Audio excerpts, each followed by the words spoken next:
Hey guys, welcome to unwired academy. हम लोग complete कर रहे हैं पूर्वालोकन घटना चक्र की तरफ से, और ये सब्जेक्ट है जनरल साइंस। जनरल साइंस में ये पार्ट है केमिस्ट्री का, और आज हम लोग कर रहे हैं दी एक्सप्लोसिव सब्सटेंस। तो चैनल पे अगर आप नए हैं तो चैनल को सब्सक्राइब कर लीजिएगा, बेल आइकन को प्रेस कर दीजिएगा, भूलिएगा नहीं, इससे बहुत हेल्प होती है। So let's start and do our first question in this session. पहला क्वेश्चन है, a mixture of which one of the following pair of gases is the cause of occurrence of most of the explosion in mine. Mine में कौन से जो mixture हैं इन दोनों इन compounds में जो कि ज़्यादा एक्सप्लोजन के लिए जिम्मेवार होते हैं। तो मीथेन और एयर का जो कंपोजिशन है, माइंस में जनरली मीथेन ज़्यादा पाया जाता है। This are the real culprits, कह सकते हैं real reason for the explosion in mines. So इसका डिटेल देख लेते हैं। Generally, carbon monoxide, carbon dioxide, methane, oxygen, nitrogen, and hydrogen gases are found in mines. When combined with air, they cause explosion.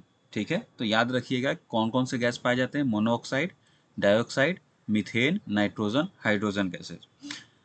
जब air के साथ मिलते हैं तो एक्सप्लोजन होता है। 5.15% of amount of methane is in air is explosive.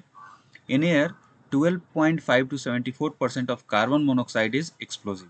लेकिन ऊपर अगर हम देखें तो इसमें कार्बन मोनोऑक्साइड नहीं दिया हुआ है, और एयर के साथ सिर्फ क्या है, अपना मीथेन है। दैट्स वाई सिर्फ मीथेन एंड एयर आंसर होगा। ओके, वहीं पे यहाँ पे देखें तो 4 to 74% of carbon and hydrogen mixture may blast. Okay, among the given option in mines, mostly methane and air mixture cause explosive. Okay, अगला क्वेश्चन है, which one of the following is not explosive. इनमें से कौन सा explosive नहीं है। तो देखिए सारे जो हैं TNT, ट्राई नाइट्रोग्लिसरीन, और साइक्लो ट्राई मिथाइलिन, ट्राई नाइट्राइमाइन, ये जो है वो RDX कहते हैं इसको, और ये भी एक एक्सप्लोजिव है, ये भी एक एक्सप्लोजिव है। लेकिन नाइट्रोक्लोरोफॉर्म ये एज ए आपको पता होगा बेहोशी की दवा में भी यूज़ करते हैं, तो क्लोरोफॉर्म है, इवन फंगीसाइड है, आप कह सकते हैं इसको इंसेक्टिसाइड भी कह सकते हैं। Nitrochloroform also known as chloropicrin is a chemical compound currently used as broad spectrum antimicrobial, fungicide, herbicide and insecticide. It is also used as tear gas. It was manufactured for use as a poison gas in World War First. Other options are explosive. ठीक है, तो chloroform नाइट्रोक्लोरोफॉर्म जो है वो explosive के तौर पे नहीं यूज होता है।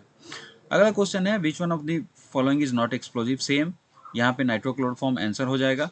फिर चलते हैं नेक्स्ट क्वेश्चन की तरफ। यहाँ पे पूछ रहा है, Nobel oil is the name of which of one of the following explosive. इनमें से जो एक्सप्लोजिव है किसका नाम है, Nobel vial.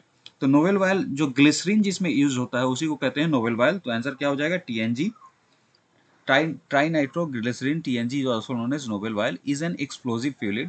Chemically, it is an organic nitrate compound. अगला क्वेश्चन है, RDX was invented by।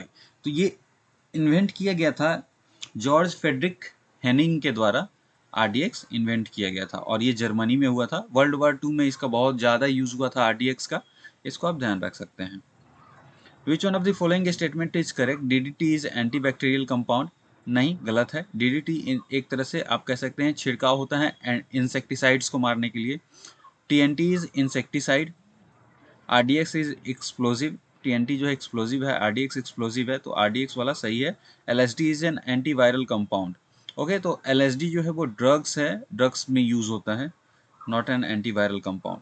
यहाँ देख सकते हैं, और यहाँ पे बताया भी गया है कि भाई किस लिए RDX को यूज में लाना बंद कर दिया गया था। ओके, इवन याद रखिए कि ये किसके मिक्सचर से बनता है, किसके फ्यूमिंग से बनता है, नाइट्रिक एसिड और हेक्सामाइन से। विच one of the following is another name of RDX। तो साइक्लोनाइट जो है वो अनदर नेम है RDX का, इसको आप याद रखिएगा, एग्जाम में पूछ सकता है। Which one of the following is used as an explosive. इनमें से कौन सा एक्सप्लोजिव के तौर पे यूज हो सकता है। तो जैसा कि आपको पता है कि phosphorus trichloride, mercuric oxide, graphite, ये सब एक्सप्लोजिव नहीं है। नाइट्रोग्लिसरीन TNG ये आपको यूज होता है as a explosive.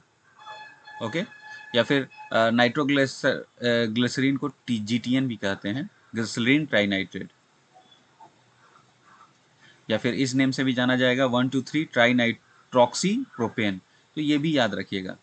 Which one of the following explosive does not contain nitroglycerine as an essential constitute.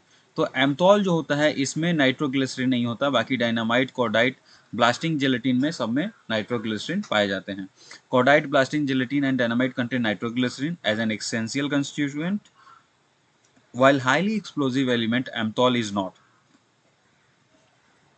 इसके कंपोनेंट कौन है? Ammonium nitrate, TNT in varying ratio, amatol के, एमाथॉल के। ओके, अगले क्वेश्चन है which one of the following is used in the production of explosive. इनमें से कौन सा करते हैं? तो अभी हम लोगों ने पढ़ा कि ग्लाइसरीन, ग्लिसरॉल यूज होगा। ओके, देन अगला क्वेश्चन है the chemical used in manufacturing of dynamite. कौन सा केमिकल यूज होता है डायनामाइट को मैन्युफैक्चर करने में? तो अभी हम लोगों ने पढ़ा कि ग्लिसरॉल। अब मान लीजिए यहाँ पे ट्राई नाइट्राइट भी दिया तो ग्लिसरॉल ट्राई नाइट्रेट होगा, लेकिन यहाँ पे देखिए नहीं दिया था नाइट्रेट लेकिन ग्लिसरॉल दिया था, तो सिर्फ ग्लिसरॉल चूज करेंगे। According to options we have to choose sometimes answer. So guys, these are the question in this session explosive substance में। I hope you loved this session। अगर ऐसा है तो प्लीज चैनल को सब्सक्राइब कर लेना and do press the bell icon। See you in the next video। till then take care, bye bye। हाँ, financial support करना चाहें तो आपको डिस्क्रिप्शन लिस्ट में लिंक मिल जाएगा, वहां पे जाके आप सपोर्ट कर सकते हैं।